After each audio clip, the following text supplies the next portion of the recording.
ఈరోజు మా ఇల్లందు నియోజకవర్గం టేకులపల్లి మండలం నాయకుడు లక్కినేని సురేందర్ గారిని మరి కాంగ్రెస్ ప్రభుత్వం అక్రమంగా కేసులు పెట్టి అరెస్ట్ చేసి దాదాపుగా 12 రోజులు పైచిలకు అయిపోయింది.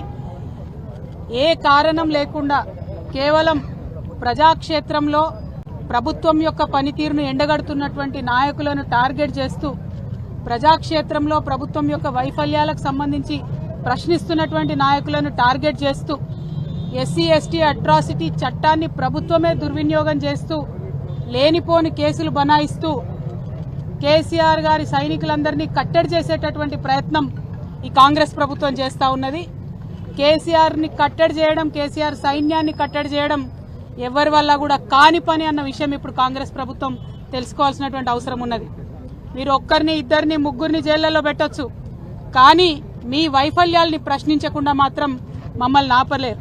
ఎందుకంటే ఇవాళ మీ ఫెయిల్యూర్స్, మీ ప్రభుత్వం ఫెయిల్యూర్స్ అన్నది ప్రజలందరి మనసుల్లో కూడా వెళ్లిపోయినాయి.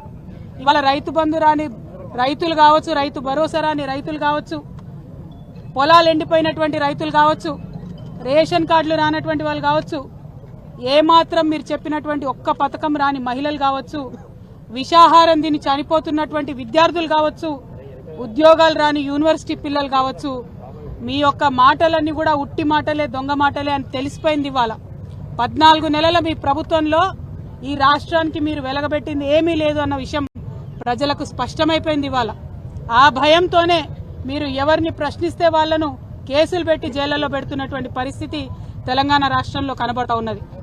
ఏం తప్పు చేశారు సురేందర్ గారు? గ్రామ సభల్లో మీ వైఫల్యాల్ని ప్రశ్నించినారు. ఖచ్చితంగా ప్రశ్నిస్తాం. ప్రజలకు రావాల్సినటువంటి పథకాలు రావాల్సిందే. రాకుండా మీకు చేతగాక, ప్రభుత్వం నడపడం చేతగాక, ప్రజల దగ్గరికి పథకాలు ఇవ్వడం చేతగాక మరి మీ వైఫల్యాన్ని మీరు దాచిపెట్టుకోవాలని, కప్పెట్టుకోవాలని ప్రయత్నిస్తున్నారు. అది సాధ్యపడదు. ప్రజాక్షేత్రంలో బీఆర్ఎస్ పార్టీ నాయకులు మిమ్మల్ని ఎండగడుతూనే ఉంటాం. మీరు ప్రజలకు ఇచ్చినటువంటి హామీలన్నీ కూడా ఇచ్చేంత వరకు మీ వెంట పడుతూనే ఉంటాం. మరి మా పార్టీ నాయకులకు, కార్యకర్తలకు మొత్తం ఇవాళ యావత్ జిల్లా పార్టీ అంతా కూడా, తాజా మాజీ శాసనసభ్యులు, జిల్లా పార్టీ అధ్యక్షులు, గౌరవనీయులు ఎంపీ గారు అందరం కూడా ఇవాళ ఇక్కడికి వచ్చి వారికి మద్దతుగా నిలబడ్డాం. ఇవాళ సురేందర్ అన్న విషయమే కాదు, రాష్ట్రంలో ఏ మూల ఎక్కడ ఏ కార్యకర్తకు అన్యాయమైనా ఇట్లనే మొత్తం నాయకులందరం కూడా వెళ్లి అండగా నిలబడి వారిని కాపాడుకుంటామని చెప్పి బీఆర్ఎస్ పార్టీ నాయకులందరూ కూడా తెలియజేస్తా ఉన్నాం. మరి కేసులకు తలొగ్గేదే లేదు. ప్రజాక్షేత్రంలో ప్రభుత్వాన్ని ఎండగడుతూనే ఉండాలని కూడా కార్యకర్తలకు చెప్తా ఉన్నాం. ఈ కాంగ్రెస్ పార్టీ యొక్క దాష్టికాలను గమనించవలసిందిగా తెలంగాణ బిడ్డలందరూ కూడా పిలుపునిస్తా ఉన్నాం. Thank you.